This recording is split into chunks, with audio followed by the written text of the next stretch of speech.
আসসালামু আলাইকুম। আপনারা দেখতে পাচ্ছেন এখানে টপেটা কাপড় আছে। টপেটা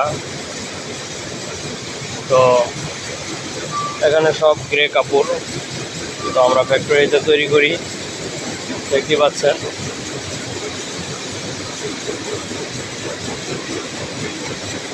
এখানে শার্টন কাপড় আছে, টপেটা কাপড়, শার্টন কাপড়, ওড়না কাপড়, তো বিভিন্ন ধরনের কাপড় আছে। যদি আপনারা কেউ নিতে চান পাইকারি দামে গ্রে কাপড়, এখানে ডাইং করে দেওয়া হয় না, সম্পূর্ণ গ্রে কাপড় আছে, তাহলে আপনারা এই নাম্বারে যোগাযোগ করতে পারেন 09822474438। যাদের যাদের দরকার তারা নিতে পারেন। এছাড়াও বিভিন্ন প্যান্টের কাপড় আছে।